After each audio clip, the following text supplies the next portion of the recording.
Good morning everyone. तो अभी तक हमने जनरल नॉलेज के क्वेश्चंस करके देख लिए, फिजिक्स भी हमने किया।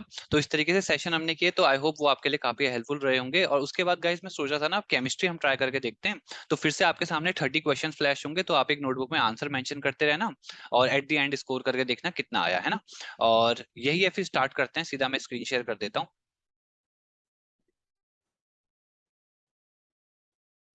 तो guys question I hope visible हो गए हैं आपके लिए। Annotate, draw. ठीक है। तो गाइस अब फर्स्ट क्वेश्चन हमारे पास आ रहा है, which of the following bonds. तो बॉन्ड्स की बात हो रही है गाइस, और weakest in nature, are weakest in nature यानी कि वीकेस्ट कौन सी है। ऑप्शन है single bond, double bond, triple bond, hydrogen bond. तो यहाँ पे सिंपल सा आंसर हो जाएगा हाइड्रोजन बॉन्ड। गाइस आप वीडियो को पॉज करके भी आंसर कर सकते हैं, क्योंकि अगर आपको ऐसा लग रहा होगा कि टाइम नहीं हो रहा आंसर देने का, तो आप पॉज करो, अपना आंसर मेंशन करके फिर करना। ये है। नेक्स्ट क्वेश्चन है गाइस हमारे पास,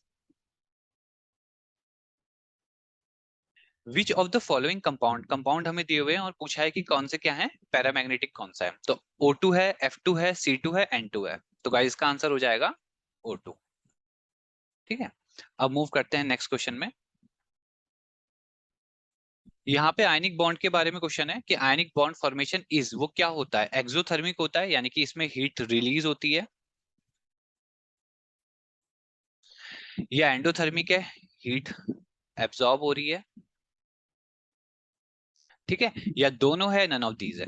तो गाइज यहाँ पे अच्छे से आप ध्यान रखना कि ये क्या होता है, एक्सोथर्मिक प्रोसेस होता है, क्योंकि यहाँ पे क्या होता है, इलेक्ट्रॉन लूज होते हैं ना एलिमेंट के। तो इस प्रोसेस में क्या होती है, हीट यहाँ पे रिलीज होती है, एक्सोथर्मिक रिएक्शन। अब मूव करते हैं नेक्स्ट क्वेश्चन। हाँ, ठीक है, अब मूव करते हैं। तो गाइज ये क्वेश्चन है, molecules are held together in a crystal. तो क्रिस्टल में मॉलिक्यूल्स किसकी वजह से हेल्ड होते हैं एक साथ, मतलब एक साथ होते हैं। तो हाइड्रोजन बॉन्ड होती है, कौन सी बॉन्ड होती है, इलेक्ट्रोस्टैटिक अट्रैक्शन है, वेंडर वॉल्स अट्रैक्शन है, या डाइपोल डाइपोल अट्रैक्शन। तो गाइस यहाँ आंसर हो जाएगा वेंडर वॉल्स अट्रैक्शन। ठीक है, तो ये आप याद रखना, बात किसकी हो रही थी, क्रिस्टल की। Fifth question, each water molecule contains dash hydrogen atoms and one oxygen atom. तो गाइस सिंपल क्वेश्चन है, मतलब वाटर का मॉलिक्यूल आप सिंपली ड्रॉ कर लो, H2O। तो इसमें कितना हाइड्रोजन है, 2।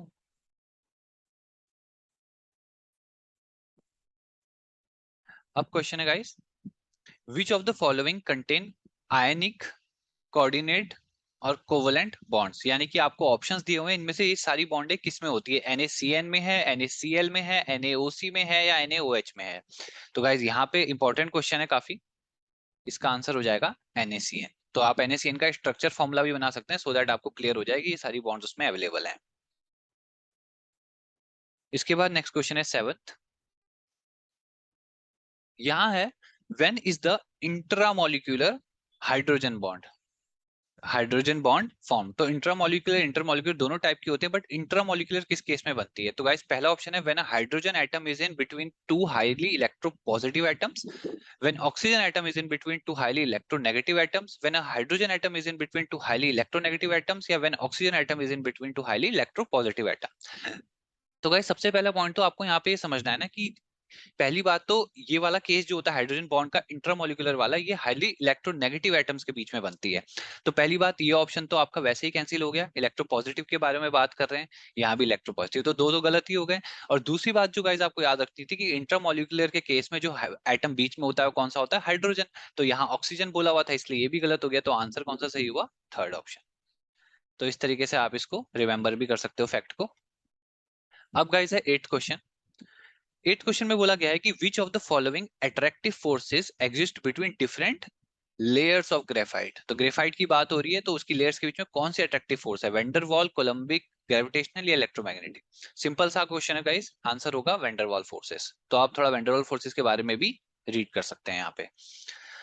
नाइन्थ क्वेश्चन है, who introduce the term covalent bond. जो गाइस हम इतनी बार सुनते रहते हैं, ये टर्म इंट्रोड्यूस किसने की थी। तो काफी अच्छा क्वेश्चन है, किस पे बेसिस है, फैक्ट पे। तो फैक्ट अगर हमको याद होगा तभी आंसर हो। देखो गाइस आप देख रहे हो, ऐसे क्वेश्चंस का ना कोई सॉल्यूशन नहीं है। एग्जाम में आ गया, फैक्ट पता है तो ठीक है, अदरवाइज इसमें तो क्या ही हम गैस भी करेंगे। तो Gilbert and Lewis, Walther Walther Kossel, Irving Langmuir, या वोल्फगैंग अर्नेस्ट पॉली। तो गाइस आंसर है यहाँ पे थर्ड, इरविंग लैंगमुइर। मूव करते हैं नेक्स्ट क्वेश्चन पे, टेंथ। तो यहाँ क्वेश्चन है guys, the covalent bond may be classified into, तो अगेन हम पे कोवेलेंट बॉन्ड पे क्वेश्चन है, तो ये क्लासिफाई किस में कर सकते हैं, sigma bond, pi bond, none या बोथ। तो गाइस यहाँ पे क्या है, बोथ। ठीक है, सिग्मा बॉन्ड पाई बॉन्ड दोनों में हम क्लासिफाई कर सकते हैं। तो अब मूव करते हैं अपने 11th क्वेश्चन की तरफ। अब गाइस 11 से जो क्वेश्चन आपको दिखेंगे वो डिफरेंट टॉपिक के हैं। बेसिकली क्या होते हैं ना, 30 क्वेश्चंस में से मैंने 10 के जो बना रखे हैं, ये तीनों डिफरेंट डिफरेंट टॉपिक्स के हैं। तो काफी अच्छा है, आपके 3 चैप्टर एक तरीके से कवर हो जाएंगे इनको आंसर करके ना। The best conductor of heat among liquid is, तो लिक्विड में बेस्ट कंडक्टर कौन सा है, एल्कोहल है, ईथर है, मरकरी, वाटर है। तो गाइस यहाँ पे एक पॉइंट आता है जो आपको पता होगा तभी हम ये आंसर कर पाएंगे, वो आता है थर्मल कंडक्टिविटी का। तो आप क्या कर सकते हो कि ये सारे लिक्विड्स के लिए थर्मल कंडक्टिविटी भी एक बार देख सकते हो, बट आप जब ये सब देखोगे तो आपको पता चलेगा कि मरकरी की थर्मल कंडक्टिविटी हाईएस्ट होती है, इसीलिए यही बेस्ट कंडक्टर है। इसकी थर्मल कंडक्टिविटी समवेयर अराउंड 8.4 होती है। ठीक है, तो आप ये चेक कर सकते हो। एल्कोहल की समथिंग 1 पॉइंट समथिंग में कुछ होती है, तो आप ये भी चेक कर लेना फैक्ट्स को। मूव करते हैं नेक्स्ट क्वेश्चन पे, 12th। यहाँ है, dash is the change from the solid state से चेंज किस पे हो रहा है, गैशियस पे। तो गाइस ये तो हमने जूनियर क्लासेस में बहुत बार पढ़ा है, डायरेक्टली कोई चीज सॉलिड से गैस पे चले जाए, जैसे कि नैप्थलीन बॉल से, तो उनमें क्या होता था, सब्लिमेशन। फाइन। नेक्स्ट है 13th भी क्वेश्चन क्या है, एवोगैड्रोस लॉ के बारे में। तो यही बताना है एवोगैड्रो लॉ कौन सा है इनमें से। पहला ऑप्शन दे रखा है गाइस, एट कांस्टेंट वॉल्यूम। तो थोड़ा मैं इसको ऊपर कर लेता हूँ, फोर्थ ऑप्शन नहीं दिख रहा ना। तो इस क्वेश्चन आपको पता है ये चारों ऑप्शंस है ना एवोगैड्रो लॉ के रिगार्डिंग। तो पहला है, एट कांस्टेंट वॉल्यूम पे प्रेशर इज फिक्स्ड अमाउंट, इस तरीके से equal volume of all gases under the same condition of temperature and pressure contain equal number of molecules है। या at constant pressure the volume of a fixed mass of gas is directly proportional to its absolute temperature, ये है। या at constant temperature the pressure of a fixed amount of gas varies inversely with its volume, ये है। तो guys यहाँ पे आपको सोचना है। अब गाइज यहाँ पे ना मैं आपको एक बहुत ही अच्छी ट्रिक बताने वाला हूँ, मतलब ये इतनी हेल्पफुल है ना कि गाइज आप खुद भी अभी देखना, आप खुद ही बोलोगे कि कितनी अच्छी चीज हो गई है। क्या है गाइज, जब भी ऐसा कुछ आता है ना गैस लॉ से रिलेटेड, आपने देखो गाइज आपने सुने होंगे आइडियल गैस का, जब आप टॉपिक पढ़ रहे होंगे, जो पीवी इक्वल टू एनआरटी हम पे रहती है ना, आइडियल गैस की इक्वेशन एनआरटी। तो जहाँ पे कि ये pressure, volume, number of molecules और गैस कांस्टेंट और टेम्परेचर है। तो यहाँ पे आपको क्या होता है, आपने Boyle's law, Charles law, Gay Lussac's law, Avogadro's law, ये सारे लॉज वहीं पे पढ़े थे। तो इसका एक शॉर्टकट मैं अब आपको बताने जा रहा हूँ ट्रिक के लिए, वो है सी जी बंधु, और यहाँ पे है पी वी टंडू। ठीक है। तो गाइज अब क्या है ना, इससे देखो कितनी बड़ी प्रॉब्लम सॉल्व हो गई। अब आपको क्या करना है, जो सी है ये चार्ल्स लॉ है, ये गेलुसैक्स लॉ है, ये बॉयल्स लॉ है, ये है प्रेशर, वॉल्यूम, टेम्परेचर, और ये जो मैंने लिखे हुए हैं नीचे ये वो कांस्टेंट चीज है। यानी कि जब आप चार्ल्स लॉ पढ़ोगे तो आपका कांस्टेंट क्या रहना चाहिए, प्रेशर। तो अगर प्रेशर आपका कांस्टेंट हो जाएगा तो रिलेशन किसके बीच में निकलेगा इस केस में, वी और टी के बीच में, क्योंकि एनआर ऑलरेडी कांस्टेंट है। तो रिलेशन क्या बनेगा यहाँ पे, तो इस केस में अगर आप देखोगे ना, रिलेशन बनेगा volume is directly proportional to temperature. अब बात करते हैं गेल-लुसैक्स लॉ की। यहाँ पे क्या कांस्टेंट होगा, वॉल्यूम। तो अगर वॉल्यूम को कांस्टेंट रख दोगे, रिलेशन बन जाएगा पी और टी के बीच में। तो यहाँ पे रिलेशन बन जाता है आपका कि पी जो है वो डायरेक्टली प्रोपोर्शनल है टेम्परेचर के। और थर्ड आता है बॉयल्स लॉ। बॉयल्स लॉ में क्या कांस्टेंट है, टेम्परेचर। अगर टेम्परेचर को कांस्टेंट कर दोगे, पूरी साइड कांस्टेंट हो जाएगी। तो यहाँ पे रिलेशन क्या बन जाएगा कि P V is equal to constant, या फिर आप इसको ऐसे भी लिख सकते, इसका फॉर्मूला भी बना सकते हो, P one V one is equal to P two V two. ठीक है गाइस, ऐसे ही यहाँ पे बना सकते हो P1/T1 इक्वल टू P2/T2, यहाँ पे V1/T1 इक्वल टू V2/T2। तो गाइस देखो एक शॉर्टकट ट्रिक से हमने सब कुछ डिराइव कर लिया। अब गाइस ये क्वेश्चन कितना इजी हो गया एवोगैड्रो लॉ में। अब गाइस ना ये चार्ल्स लॉ की बात है, ना गेल-लुसैक्स की, ना बॉयल्स की। तो गाइस यहाँ पे ऑप्शन क्या होगा, यहाँ पे कांस्टेंट वॉल्यूम की बात चल रही है, यहाँ कांस्टेंट प्रेशर की बात चल रही है, यहाँ कांस्टेंट टेम्परेचर की बात चल रही है। तो अब आप बता सकते हो गाइस, देखो ये फर्स्ट वाला पता है कौन सा लॉ है, बताओ यहाँ पे क्या है, कांस्टेंट वॉल्यूम है। वॉल्यूम कांस्टेंट है, तो ये कौन सा लॉ यहाँ पे बता रखा है, गेल-लुसैक्स लॉ। तो गाइस कितना इजी हो गया। ये कौन सा लॉ है, कांस्टेंट प्रेशर, प्रेशर कांस्टेंट है, तो ये कौन सा लॉ हो गया, चार्ल्स लॉ। ये कौन सा हो जाएगा गाइस, कांस्टेंट टेम्परेचर है, टेम्परेचर कांस्टेंट, तो ये आपका बताया हुआ है यहाँ पे बॉयल्स लॉ। और आप बाकी की स्टेटमेंट को भी मैच कर सकते हो। देखो बॉयल्स लॉ में किसके बीच में टेम्परेचर कांस्टेंट है, तो पी और वी के बीच में रिलेशन है ना। तो देखो प्रेशर और वॉल्यूम के बीच में रिलेशन है। देखा गाइस कितना इजी हो गया। तो इसका मतलब हमारे इस क्वेश्चन का आंसर तो ये था, एवोगैड्रोस लॉ।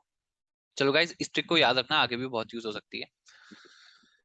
नेक्स्ट क्वेश्चन है, लो नेक्स्ट क्वेश्चन में गाइस ये यूज हो जाएगी क्योंकि उसी से रिलेटेड है। The gas law giving relationship between volume और प्रेशर। तो वॉल्यूम प्रेशर के बीच में कौन रहता है? तो गाइस कुछ नहीं, जब भी ऐसा क्वेश्चन है आपको कोई टेंशन लिखनी, फट से आप लिख दो अपना सीजी बंधु और पीवी टंडू। तो वॉल्यूम और प्रेशर के बीच में, और यहाँ पे आप अपनी इक्वेशन लिख लो, पीवी इक्वल टू एनआरटी। तो इन्होंने बोला है वॉल्यूम और प्रेशर के बीच में, यानी कि वॉल्यूम और प्रेशर के बीच में रिलेशन होगा तो टेम्परेचर क्या होगा? कांस्टेंट होगा। तो ये कौन से लॉ है? ये बॉयल्स लॉ है, सिंपल। ठीक है, ये है कि आपको बिल्कुल श्योर आंसर निकल जाएगा, यहाँ से कोई डाउट ही नहीं। अब है 15th क्वेश्चन। तो 50% क्वेश्चन हमारे हो चुके हैं। When ice is converted into water, ice को वाटर में कन्वर्ट करते हैं तो क्या होता है? हीट एब्जॉर्ब होती है, रिलीज होती है, टेम्परेचर बढ़ता है, डिक्रीज होता है। तो पहली बात तो गाइस आप यहाँ पे जान लो कि टेम्परेचर रहता है क्या ऐसे प्रोसेस में? कांस्टेंट। ठीक है, तो इसलिए दोनों ऑप्शन तो ये हो गए गलत। यहाँ पे क्या बोला? हीट एब्जॉर्ब होती है, तो यही ऑप्शन सही है गाइस, वहाँ हीट एब्जॉर्ब होती है, रिलीज नहीं होती है। ठीक है, तो यही है। इसी के साथ हम मूव करते हैं नेक्स्ट क्वेश्चन में, 16th।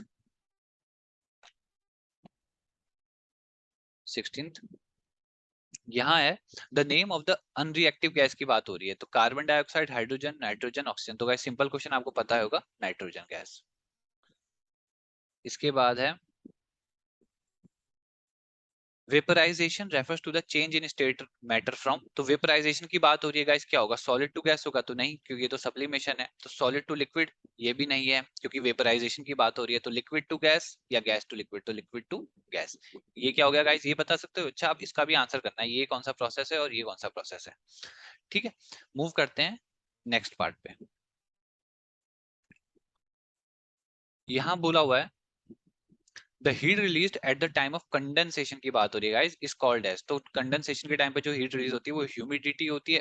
अब उस हीट को ह्यूमिडिटी तो नहीं बोलते, सिंपल। इवेपोरेशन बोलते हैं, तो खुद में एक प्रोसेस है, ये भी नहीं हो सकता। सब्लिमेशन, ये भी खुद में एक प्रोसेस नहीं होता। तो देखो गाइस, आप एलिमिनेशन से भी निकाल सकते हो अगर आपको नहीं भी पता आंसर। तो आंसर हो जाएगा लेटेंट हीट। तो इवन क्या होता है कि गाइस, जब भी या तो कंडेंसेशन के प्रोसेस में हीट एब्जॉर्ब हो रही है और रिलीज हो रही है, कोई भी प्रोसेस हो, बेसिकली क्या होता है ना guys, state of matter changes. तो यानी कि जब भी स्टेट ऑफ मैटर चेंज होती है, चाहे सॉलिड टू लिक्विड है, किसी भी मैटर पे चेंज हो रही होती है, तो तब जो हीट वहां पे होती है, रिलीज होती है, उसे हम कहते हैं लेटेंट हीट। तो ये आप ऐसे याद रख सकते हो, मैटर के चेंज होने पे।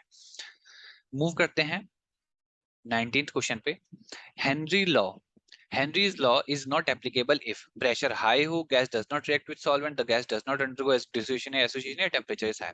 तो पहले तो आपको समझना पड़ेगा कि हेनरी लॉ आपने कहाँ पढ़ा था और ये किस बारे में था। तो हेनरी लॉ था गाइस आपका बेसिकली वेपर प्रेशर के बारे में। पर गाइज एक बात देखी जाए तो ये क्लास 11th की और 12th क्लास की केमिस्ट्री में मिलेगा आपको, है ना। तो 10 से नीचे में तो ये सब होगा नहीं। तो ये इस टाइप का फैक्ट है। और बेसिकली ये क्या हुआ था यहाँ पे, pressure of the gas is high अगर होगा तो ये हेनरी लॉ एप्लीकेबल नहीं होगा। ठीक है, तो इक्वल वेपर प्रेशर के रिगार्डिंग ये लॉ था, आप रीड कर सकते हो। अब है विच वेरिएबल इज हेल्ड कांस्टेंट। देखो गाइस कितना सिंपल, अगेन वो पूछ रहे हैं चार्ल्स लॉ में कौन सा वेरिएबल कांस्टेंट था। तो आपको कैसे करना है, कोई ज्यादा टेंशन नहीं लिखनी है, आप सीधा लिख दो सीजी बंधु और पीवी टंडू। तो कौन सा कांस्टेंट है वेरिएबल? Pressure, fourth. ठीक है, मूव करते हैं नेक्स्ट क्वेश्चन पे। यहाँ बोला हुआ है acid rain is due to, acid rain के बारे में बात हो रही है, किसकी वजह से होती है? ओजोन का molecule, dust, sulphur dioxide, nitrogen dioxide, sulphur trioxide, carbon monoxide, carbon dioxide या कार्बन मोनोऑक्साइड। तो आंसर हो जाएगा सल्फर डाइऑक्साइड और nitrogen dioxide, simple question. Again move करते हैं हम 22nd पे। तो गाइज यहाँ पे पूछा गया है, तो आप गाइज देख रहे होंगे जो 21 से 30 तक क्वेश्चन है ना, ये एक डिफरेंट ही टॉपिक को टारगेट कर रहे हैं। तो इस तरीके से है, dash is present in tomato, tomato में क्या प्रेजेंट होता है? Tartaric acid, oxalic acid, acetic acid या नन ऑफ दीस। तो इंपॉर्टेंट क्वेश्चन है गाइज, यहाँ पे होता है ऑक्जेलिक एसिड। अब कुछ मैच द फॉलोइंग का है, तो देख लेते हैं इसे भी। यहाँ पे आपको बोला हुआ है, एक आपको यहाँ पे एसिड दिए हैं लेफ्ट कॉलम पे और राइट कॉलम पे सोर्सेस पूछे हुए हैं। तो आपको बताना है मैलिक एसिड। देखो ऐसे क्वेश्चन में गाइस सबसे पहले आप वो देख लो जो आपको ज्यादा नोन है, ज्यादा आपने सुना होगा। तो गाइस मैं यहाँ पे ये कह सकता हूँ ना कि सबसे ज्यादा तो हम ना इस पॉइंट को नहीं सुनते, सिट्रिक एसिड को। तो क्या सिट्रिक एसिड स्पिनिच में होता है, लेमन्स में होता है, ग्रेप्स में होता है, एप्पल। तो आपको पता होगा कि ऑरेंजेस और लेमन्स में क्या होता है? सिट्रिक एसिड, यानी कि सी का तो 2 है। तो पहली बात तो गाइस आप यहाँ पे वो ऑप्शंस को कैंसिल कर सकते हो जिसमें सी का 2 नहीं दे रखा। तो देखते हैं एक बार ऑप्शंस में चलते हैं, एलिमिनेशन मेथड है ना।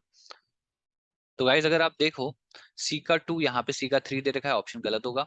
यहाँ पे सी का 3 दे रखा है, ये भी गलत होगा। अब यानी कि देखो गाइस, आपको इन दो के बीच में चूज करना है, तो यानी कि अब हम 50-50% लाइफ लाइन पे आ चुके हैं। अब आपको एक और पता होना चाहिए, अभी ऑक्सेलिक एसिड हमने पढ़ा था टोमेटो के लिए, पर ऑक्सेलिक एसिड गाइस किस में और भी होता है, स्पिनच में भी होता है, तो डी का 1 है। डी का 1 गाइस इसमें दे रखा है, देखो ये रहा ऑप्शन कौन सा होगा, ये सही। तो आप ऐसे भी याद रखना, A4 यानी कि मैलिक एसिड आपका किस में होता है, एप्पल्स में होता है, और टार्टरिक एसिड ग्रेप्स में होता है। ठीक है, तो काफी अच्छा क्वेश्चन था। अब मूव करते हैं नेक्स्ट क्वेश्चन पे। तो यहाँ दिया हुआ है, What kind of salt is obtained from the reaction of a weak, अगर एक एसिड हो और एक स्ट्रॉन्ग क्या हो, बेस। तो गाइस सिंपल सी बात है, जो स्ट्रॉन्ग चीज है आपको उस पर ध्यान देना है, और स्ट्रॉन्ग क्या है, बेस। तो जब बेस स्ट्रॉन्ग हो रहा है तो क्या यानी कि एल्कलाइन चीज बनेगी, तो एसिडिक एल्कलाइन न्यूट्रल डबल, तो सीधा ही आप मार सकते हो एल्कलाइन सॉल्ट। मूव करते हैं नेक्स्ट क्वेश्चन पे। यहाँ बोला हुआ है, एसिड रिएक्ट विद मेटल, यानी कि रिएक्शन किस टाइप की है, लिख लेते हैं पहले ही से हमको, है ना। एसिड प्लस मेटल की बात हो रही है, टू फॉर्म सॉल्ट वो दे रहा है हमको, यानी कि लिख लो आप, सॉल्ट तो हमको मिल ही रहा है। एंड लिबरेट्स कौन सी गैस, तो यहाँ कि यहाँ पे गाइस अब कोई गैस आने वाली है, तो ऑक्सीजन है, हाइड्रोजन है, CO2 है, नाइट्रोजन है। तो आपको सिंपल सा इसके लिए क्या कर सकते हो आप, कभी कभी ना ऐसे अटक जाओ तो आपने यूज करके देखो एक्चुअल में। अगर मैं एसिड ले लूं HCl प्लस उसमें मेटल डाल दूं मैग्नीशियम, तो यहाँ पे क्या बनना चाहिए आपके हिसाब से, Cl मैग्नीशियम के साथ कंबाइन होकर क्या बना देगा, MgCl2। ठीक है, और बचा कौन, गाइस सिंपल देखो ना आप, कौन बचा, H बचा, तो H2 यानी कि, तो यानी कि कौन सी गैस, यानी कि जनरलाइज फॉर्मूला क्या हुआ, acid plus metal gives you salt plus hydrogen. ठीक है, आप ऐसे भी आंसर कर सकते हो। नेक्स्ट चलते हैं हम 26 पे। यहाँ पे बोला हुआ है, when lime juice is dropped on baking soda पे जब डालते हैं तो ब्रिस्क एफरवेसेंस, यानी कि कुछ झाग जैसे निकलते हैं, takes place because the gas evolved, कौन सी गैस निकलती है। तो गाइस ऐसे ना बहुत सारे क्वेश्चन आपने देखे होंगे, ऐसे केस में एक ही गैस निकल रही होती है, और वो होती है कौन सी, कार्बन डाइऑक्साइड। तो hydrogen, oxygen, carbon dioxide, third option will be correct. Next है गाइस 27th क्वेश्चन। यहाँ पे है, When blue litmus was added to an unknown liquid, कोई लिक्विड था इसमें ब्लू लिटमस पेपर को डाला गया, तो in a test tube it turns red, तो क्या हो गया, यानी कि ब्लू से रेड पे चला गया। तो व्हाट वाज द लिक्विड, क्या है, एसिड है, वाटर है, अल्कली है, सैलाइन है। तो गाइस ऐसे केस में जब ब्लू लिटमस टर्न्स रेड तो वो क्या होता है, एक acid.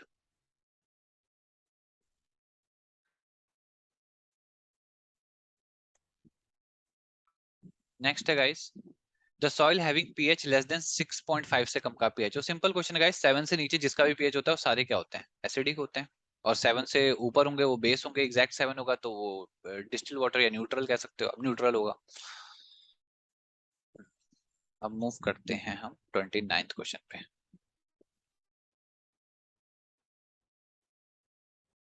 Which is the main acidic component part of vinegar, तो सिंपल है, लैक्टिक, एसिडिक, सिट्रिक या फॉर्मिक। तो गाइस यहाँ पे आंसर होगा एसिडिक।